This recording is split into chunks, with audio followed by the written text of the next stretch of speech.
Neither should your periods and other punctuation marks cut through the paper like this.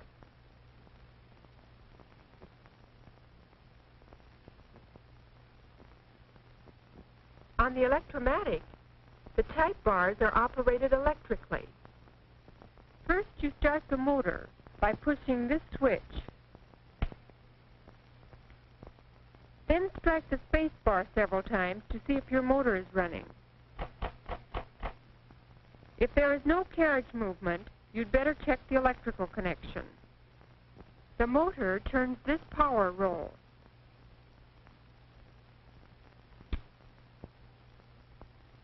Which operates the type by turning these cams.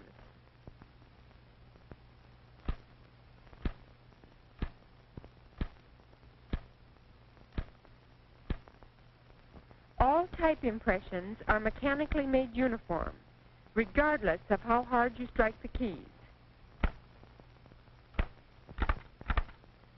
A light touch on the keys is all you need. Be sure to shut off the motor when you stop typing for any length of time. Most people do their spacebar stroking with the right thumb. Left-handed people may use their left thumb. However, do all your spacing with one thumb. Hold your thumb naturally, not here, but here, and stroke the spacebar with the lower side of your thumb.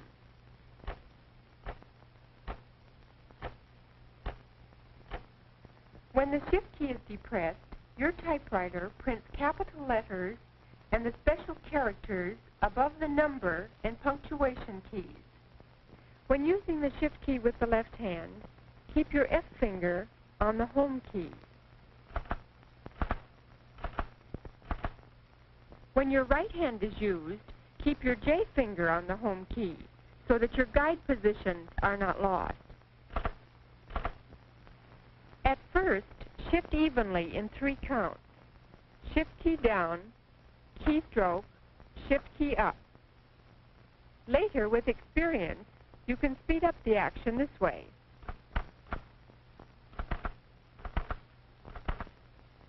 Remember to start this way. 1, 2, 3. 1, 2, 3. If the Shift key is not pressed all the way down on manual machines, floating capitals will result.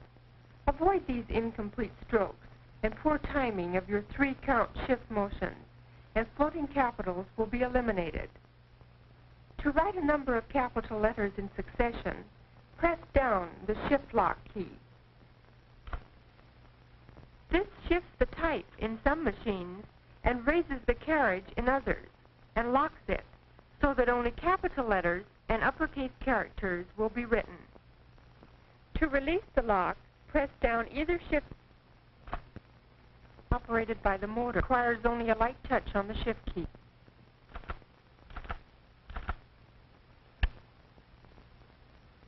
On the burros, the operation is identical.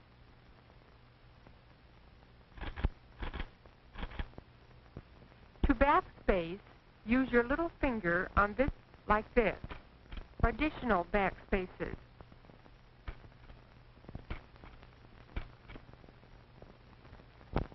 Frequent use of the backspace key for striking over lightly struck letters indicates poor stroking form and wastes time. And don't backspace to strike over incorrectly struck letters.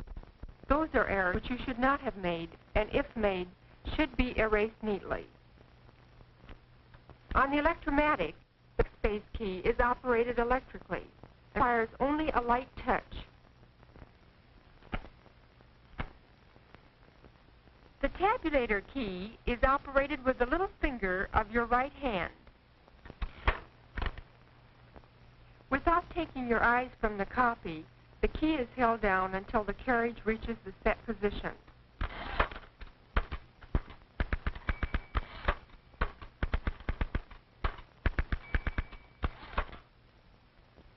On machines equipped with bar tabulators,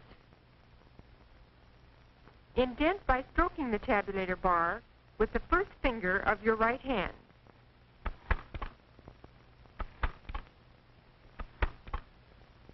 On the electromatic, the tabulator key is on the left. It is only necessary to touch the tabulator key. You need not hold it down until the carriage stops. The carriage return lever is usually at the left. This lever returns the carriage and at the same time operates the line space mechanism so that the paper is set for a new line. On manually operated machines, learn to return the carriage with a quick circular movement of your left hand, avoiding unnecessary effort and lost motion. Learn to judge how hard to hit the carriage return lever so that the carriage returns the whole way without banging against the margin stops. That was not hard enough. That was too hard. That was better. Your hand should drop from the lever when it is about in line with the left frame of the machine and should be back on the keys when the carriage reaches the right stop.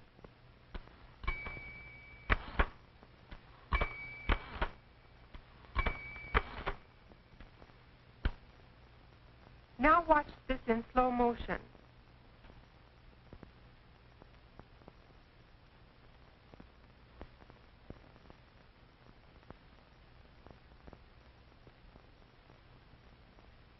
For additional line spaces, after the carriage has returned, strike the carriage return lever as often as required.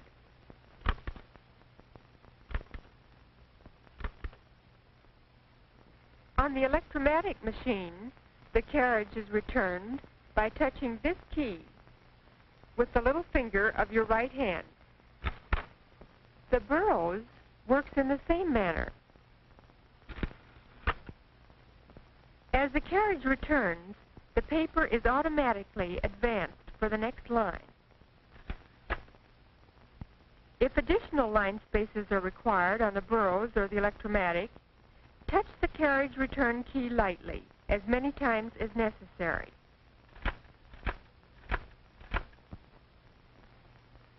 Now let's see about paper insertion.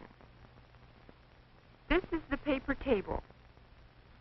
This is the paper guide. This is the paper bale. And this is the platen. The paper guide can be moved to any point on the paper table. Its position in relation to the carriage or line scale is determined from this scale on the paper table. L.C. Smith, Remington, Underwood, and Woodstock machines have similar scales. The paper tables on the electromatic and Burroughs machines do not have line scales. Therefore, the position of the paper guide is determined by inspection. The paper rests against the paper table and the paper guide as it is fed into the machine.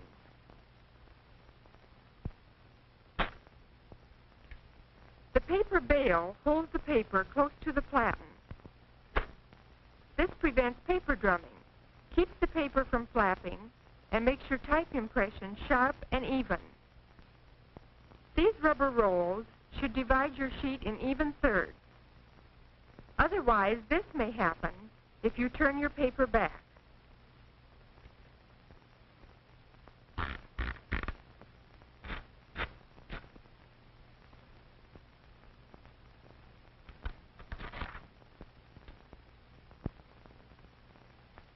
The paper feed rolls are out of sight under the platen. These rolls and the platen feed paper into the machine and hold the paper in position.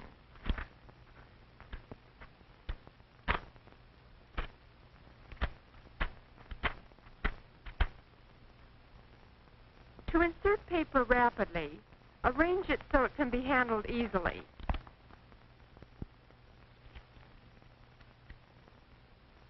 Pick up the sheets with your left hand, fingers above and your thumb below, near the middle of the left edge of the sheet. Place the sheets on the paper table with the left edge against the paper guide and the top edge firmly touching the feed roll. With your right hand, give the platen knob a rapid twirl and turn the sheets to the writing line. As you let go of the platen knob, bring your right hand forward and with your right thumb, move the paper bale in place so that the paper is held firmly under the paper bale. You can do this in 5 counts. 1, 2, 3, 4, 5. Now watch the counts and motions blend into one continuous action.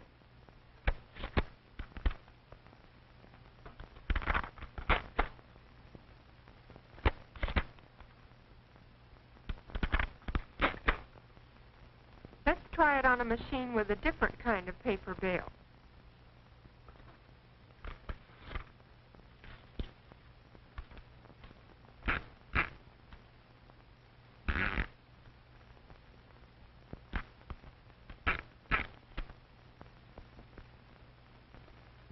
When you use a carbon pack, be sure to use smooth carbon and insert the pack squarely in the machine. If you don't, this may happen.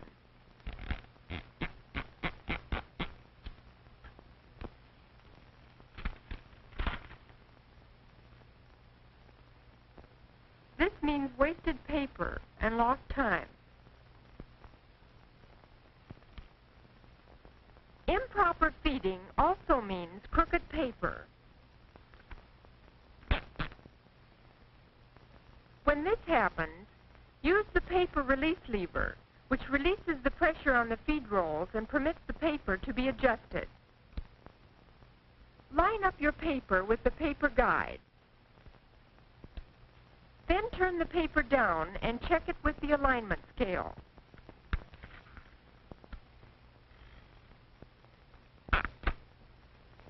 The paper release lever is always back of and inside the platen knob and projects upward like this.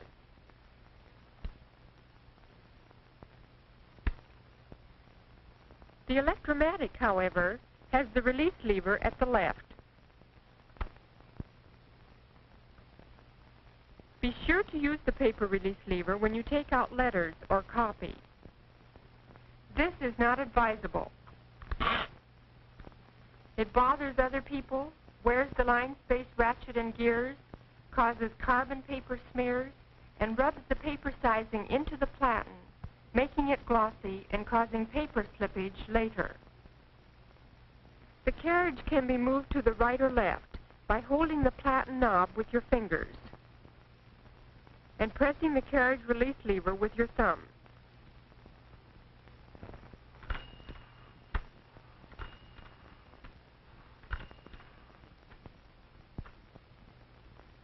Machines have 2 carriage release levers, one at the right and one at the left.